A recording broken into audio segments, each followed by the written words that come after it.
Bonjour. Je vais aux rue du Four, vous voyez, c'est à l'angle de la rue de Rennes, là où il y avait le Conseil national de la résistance. Je crois que c'est le 44 de la rue du Four. Hein.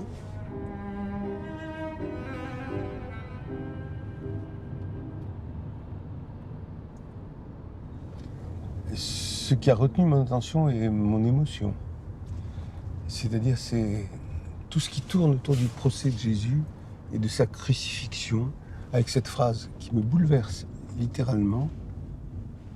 Eli, Eli, lama sabachthani. Dieu, Dieu, pourquoi m'as-tu abandonné? C'est une phrase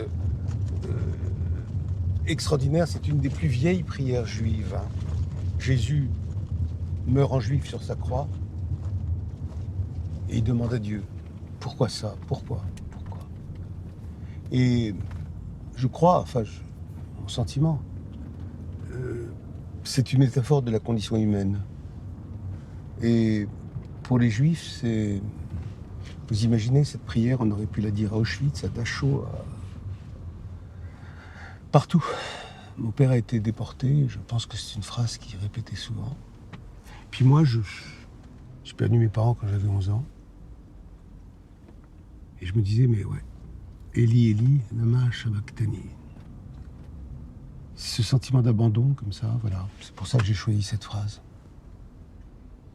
Je me souviens, après la mort de mes parents, là, justement, donc j'avais 11 ans, j'arrive à Paris. J'étais à Tunis, moi. Et j'arrive à Paris et je suis au dortoir. Je suis pensionnaire, quoi. Je suis boursier. Et là, la nuit au dortoir, je me tournais vers Dieu. Dieu, Dieu, Dieu, tu es là, tu es avec mes parents, fais attention à eux, etc. Et pourquoi tu m'as abandonné? Pourquoi tu les as amenés avec toi? Pourquoi tu m'as laissé tomber, Dieu? Bien sûr que j'y ai pensé, bien sûr. Cette phrase de Jésus, dans les évangiles, dans les psaumes, elle résonne en moi très souvent. Très souvent. Je pense que Dieu est quelque part, mais c'est pas un Dieu... je sais pas comment vous dire ça, je veux pas vous choquer, ni vous, ni vos spectateurs, mais c'est pas un Dieu sympathique. C'est pas un Dieu bienveillant, je sais pas comment dire. C'est un Dieu avec lequel il faut se bagarrer. Et c'est en ça que je me sens très juif. C'est-à-dire que c'est Dieu, Jésus plutôt, il vient parler d'amour.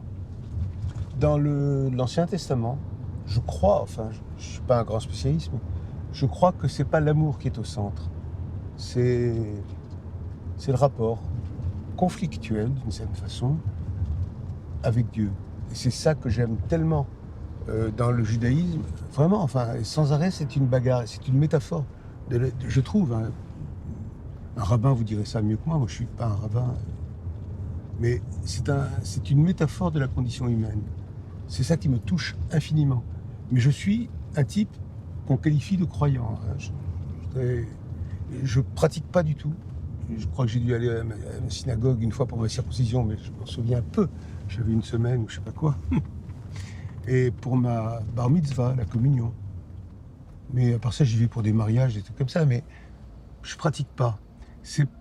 Dieu, c'est pas dans un lieu que je le ressens. C'est pas dans un lieu genre synagogue ou temple ou église pour vous, je sais pas quoi. C'est pas là. C'est là. Dieu me parle et je lui parle aussi. Je crois. Mais je crois qu'il ne m'a pas abandonné, il m'a fait souffrir, il m'a fait grandir en même temps. Mais il ne m'a pas abandonné, je dirais pas ça. Il m'a abandonné par moments. Par moments, je lui en veux, mais alors, mais il ne m'a pas abandonné. J'ai pu faire des films, j'ai pu grandir, j'ai pu devenir père, j'ai pu devenir grand-père. Je n'ai pas connu les camps de déportation, moi, contrairement à mon père. Il a été arrêté, coup de bol, comme résistant et pas comme juif. Parce que Moatti, ça faisait genre italien, il ne savait pas très bien, quoi. Ils l'ont amené à Paris pour complément d'enquête. Et là, il s'est évadé de la prison des Tourelles, boulevard Mortier. Et là, il a fait partie du Parti socialiste clandestin. Et en pleine occupation nazie, ils sont allés là-bas, la rue du Four, au Conseil national de résistance. Et là, ils ont inventé le monde d'après, comme on dirait maintenant. La sécurité sociale, la promotion sociale. l'égalité, remettre l'égalité en marche, se sortir de cette espèce d'horreur qu'était Pétain et la collaboration et Vichy et tout ça, l'horreur. Lui qui était si patriote français. Et moi, il m'a élevé là-dedans avant qu'il meure. Et il me disait, c'est beau la France, ça je me souviendrai toujours. Et ça s'est passé là, au Conseil national de la résistance.